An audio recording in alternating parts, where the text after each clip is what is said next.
8月中下旬，初秋养多肉，3件事做到位，不要小觑秋老虎。8月中下旬，从节气上来说，已经进入初秋，最热的3伏天也即将结束，总体的气温开始往越来越凉爽的趋势转变。对于多肉植物来说，最艰难的时候终于快要熬过去了，但是作为肉农的我们，依旧是不能高兴得太早，因为秋老虎是千万不能小觑的，一个不小心很可能就会让好不容易熬过了酷夏的肉肉死在了初秋。那么到了8月中下旬，我们在养护多肉植物的时候应该注意哪些事情呢？大家好，这里是花花世界的频道，本期我们一起来学习一下初秋养多肉的注意事项。1. 逐步增加浇水，唤醒多肉根系。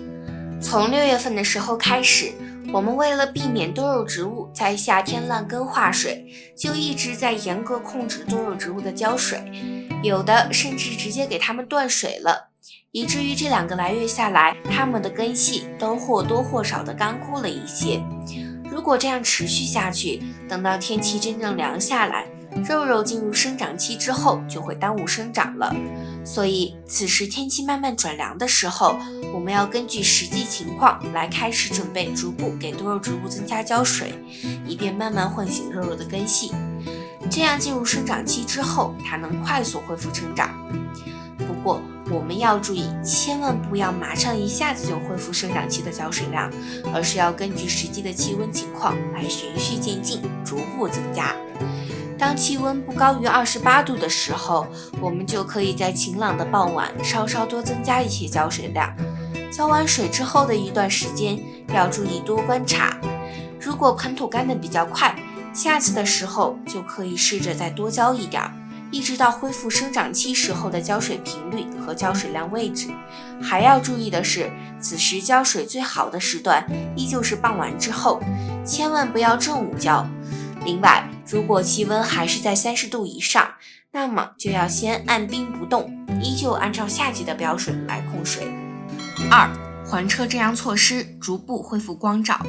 在之前的夏季，由于阳光十分毒辣，为了防止多肉植物晒伤，我们通常都给它们采取了遮阳措施，如遮阳网等。8月中下旬，光照逐渐趋于柔和，有些地区的阴雨天也比较多。这个时候，如果再像之前那样严密的遮阳，就会有些不合时宜了。所以我们需要开始考虑让多肉植物逐渐恢复光照。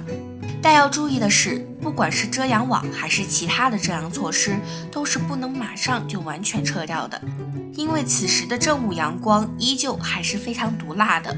如果一下子就把多肉植物完全暴露在阳光下，它很可能无法马上适应这种高光照环境而晒伤。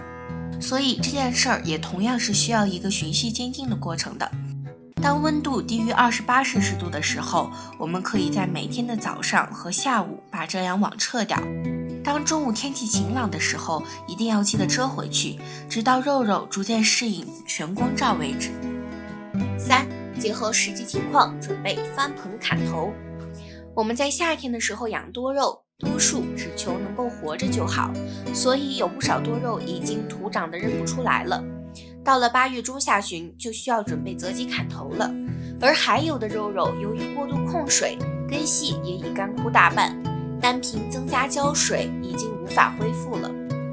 到了8月中下旬，需要准备择机翻盆了，所以此时我们要先把准备工作做好，盆土、多菌灵等都备齐。等到气温稳定在28度以下的时候，就能动手了。需要注意的是，不管砍头还是翻盆，都一定要根据实际情况来决定。首先就是气温一定不要高于28度才能行动。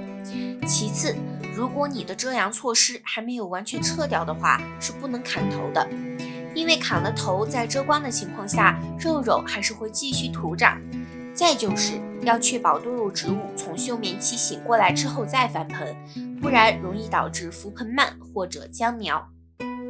总体而言，8月中下旬的气温逐渐趋于凉爽，白天和夜晚的温差逐渐增大，对于多肉植物来说是越来越好的。但是现在想要肉肉一下子安全变美，依旧是为时过早。我们此时主要遵循的就是8个字：结合实际，循序渐进。着手做一些准备和过渡工作，把以上的3件事做到位，让多肉植物安全度过1年中剩余的酷暑。接下来它们才能进行华丽的蜕变，美翻天的时候是指日可待了。本期内容就分享到这里啦，因为很多专业的东西只是说了我大概的理解，如果有错误疏漏之处，还请大家在评论区批评指正。如果对你有参考或者帮助，还请点赞、转发、关注我吧。感谢你和我共同的学习，让我们一起养出可爱的肉肉吧。我们下期见。